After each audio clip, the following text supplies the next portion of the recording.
नमस्कार students, my short hand में आपका स्वागत है। आज की डिक्टेशन 80 वर्ड प्रति मिनट की गति से तैयार की गई है। डिक्टेशन से संबंधित मैटर विद आउटलाइन आपको डिस्क्रिप्शन में दी हुई लिंक पर आप क्लिक करके प्राप्त कर सकते हैं।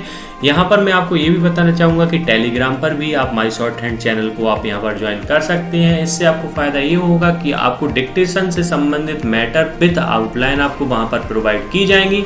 साथ में आपको जो भी वीडियोस अपलोड की जाती हैं उनकी सारी जानकारी आपको टेलीग्राम के माय शॉर्ट हैंड चैनल पर प्राप्त होती रहेंगी। इसलिए टेलीग्राम के माय शॉर्ट हैंड चैनल को आप ज्वाइन कीजिए। यदि आपने यूट्यूब चैनल को मेरे अभी तक सब्सक्राइब नहीं किया हुआ है तो देर ना कीजिए, इसको सब्सक्राइब कीजिए ताकि आपको भविष्य में भी ऐसी ही डिक्टेशन विद मैटर और आउटलाइन आपको प्राप्त होती रहे। डिक्टेशन प्रारंभ होने में अंतिम 5 सेकेंड, अंतिम 4, 3, 2, 1। माननीय अध्यक्ष महोदय, हमारे दल में जम्मू कश्मीर राज्य की स्थापना को जिस प्रकार से भी समझा है उसको हमारे दल के नेता ने इस सदन में अपने भाषण के दौरान स्पष्ट कर दिया है। अध्यक्ष महोदय, मैं बार बार उसी बात को दोहराना नहीं चाहता हूँ। मैं इस बात का पूरी तरह से समर्थन करता हूँ कि यह एक गंभीर समस्या है और देश की एकता के लिए और देश की आर्थिक स्थिति के लिए यह समस्या विकट रूप धारण किए हुए है।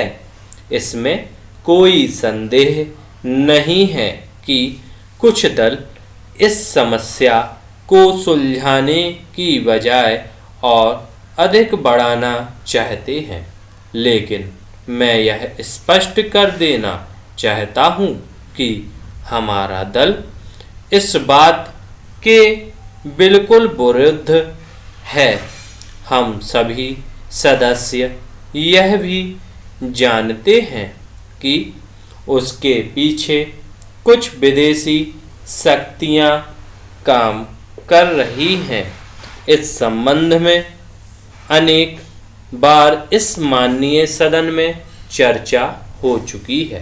पैरा अध्यक्ष महोदय, इस संबंध में हमारे दल के नेता और हमारे दल के सभी सदस्य पूरी तरह से सरकार के साथ हैं।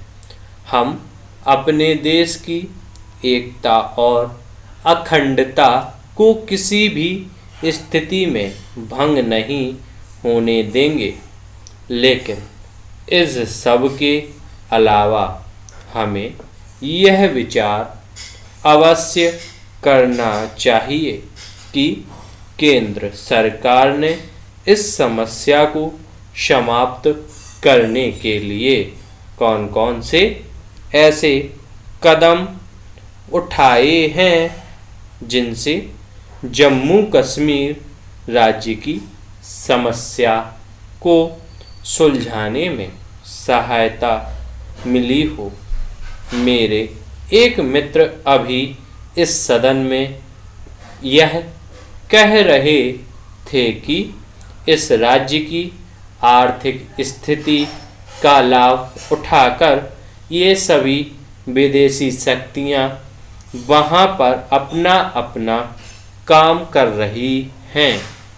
मान्यवर, मैं भी इस तथ्य से पूरी तरह से सहमत हूँ, लेकिन सरकार की भी तो यह जिम्मेदारी होती है कि वह इस राज्य की आर्थिक स्थिति को जितनी जल्दी हो सके सुधारने की कोशिश करें, ताकि ये शक्तियां वहाँ की अनपढ़ और गरीब जनता से अनुचित लाभ न उठा सकें। मान्यवर, बहुत समय पहले जम्मू कश्मीर राज्य के मुख्यमंत्री जी ने कहा था कि इस राज्य की जो उन्नति और प्रगति के साधन हैं वे बहुत बड़े स्तर पर राज्य के बाहर चले जाते हैं।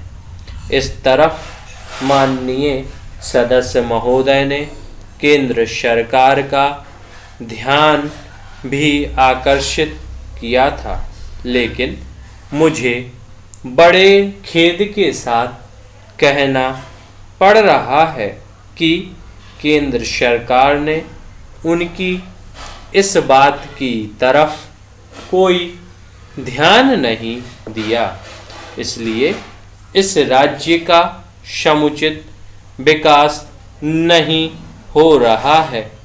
धन्यवाद स्टूडेंट्स। डिक्टेशन यदि आपको पसंद आई है तो इसको लाइक कीजिए, चैनल को सब्सक्राइब कीजिए और अधिक से अधिक अपने फ्रेंड्स को शेयर कीजिए ताकि वह भी इसका लाभ उठा सकें।